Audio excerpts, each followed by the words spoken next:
Programang ito ay rated SPG. Striktong patnubay at gabay ng magulang ang kailangan. Maaaring may masiselang tema, lengguwahe, karahasan, sexual, horror o droga na hindi angkop sa mga bata. Kakasuhan ni Lilet si Patricia. Alamin natin. Welcome back sa aking channel. Mga kaganapan sa Lilet Matias. Siniraan ni Calorena si Attorney Meredith kay Lilet dahil ayaw ni Calorena na maging ina ni Lilet si Attorney Meredith ay ginawa niya ang lahat para ipamukha kay Lilet na hindi tunay na anak ang tingin ni Attorney Meredith sa kanya. Dahil kung mahal daw ni Attorney Meredith si Lilet ay hindi niya iniwan nito at nagpakaina sana siya kay Lilet. Kaya naman nang magkausap si Attorney Meredith at Lilet ay hindi naging maayos si Lilet at Attorney Meredith dahil naisip ni Lilet lahat ng sinabi sa kanya ni Calorena.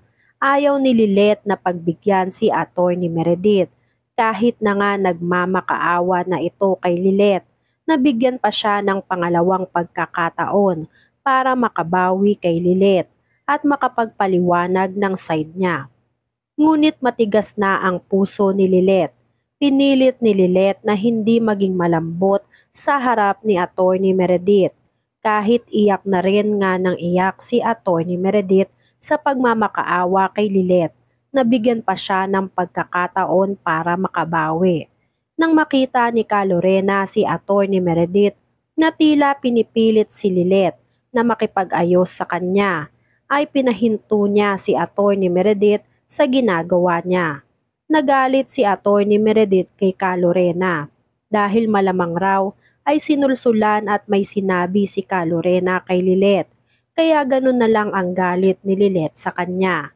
At ayaw ni Lilet na makipag-ayos sa kanya.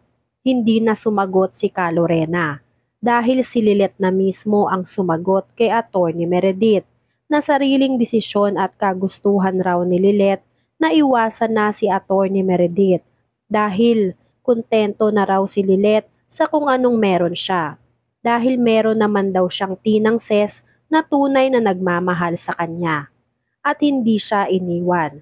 Hindi raw katulad ni Attorney Meredith na iniwan ng anak para lang sa pansariling pangarap.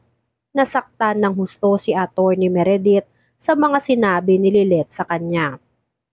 Halos hindi na nga makahinga si Attorney Meredith dahil sa desisyon ni Lilet na hindi na siya kikilalanin bilang isang ina. Mabuti na lang at dumating si Attorney Spanky para alalayan si Attorney Meredith.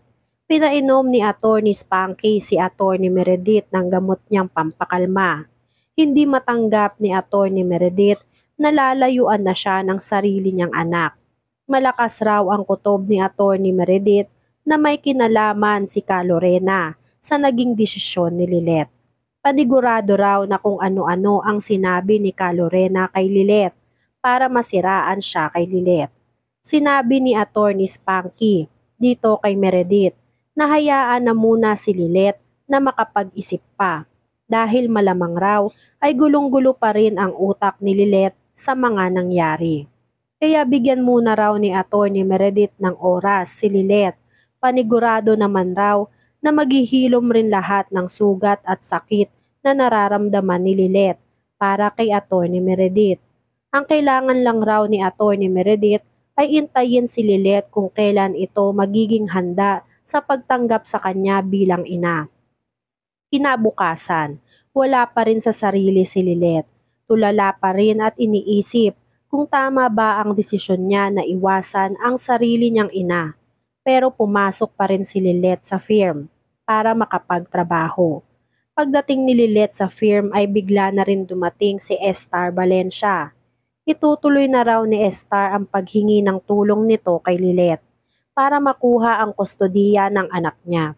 At dahil related kay Lilet ang kaso ni Estar Valencia ay hindi mapigilan ni Lilet na mag-isip.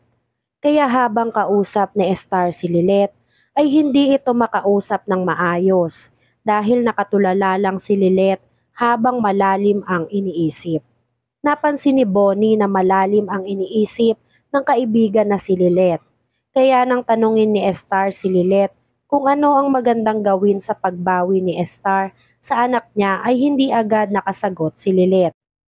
Sa bahay nila Attorney Meredith, kinausap muli ni Eira si Attorney Meredith na tigilan na ang paghahabol kay Lilet dahil hindi na siya kailangan ni Lilet.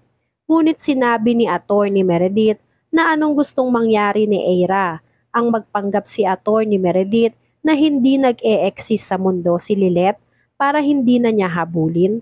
At ang sagot naman ni Eira ay oo, dahil kayang-kaya naman daw nilang maging masaya kahit na dalawa lang sila at wala si Lilet. Pero hindi sang-ayon si Attorney Meredith dahil ngayon nga ang alam na daw niya na buhay si Lily ay magiging masaya lang daw siya ulit kung magkakaayos silang dalawang mag-ina at magkakaayos din si Eira at si Lilet bilang magkapatid. Dahil yun lang daw sa ngayon ang hihiling ni Attorney Meredith na makapagpapasaya sa kanya ng husto. Pero ayaw talaga ni Eirang pumayag. Kahit kailan daw talaga ay hindi niya matatanggap si Lilet kahit ano ang mangyari.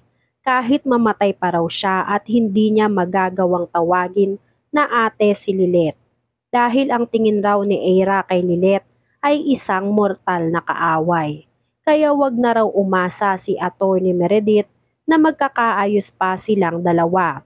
At tanggapin na lang raw ang totoo na silang dalawa lang ni Eira ang dapat ang pamilya niya, hindi kasama si Lilet. Samantala, dahil sa ginawa ni Patricia kay Ramir, ay nagpasya si Ramir na magpunta sa bahay nila. Buong akala ni Patricia ay nagbalik na si Ramir sa kanya at dun na ulit titira sa bahay nila.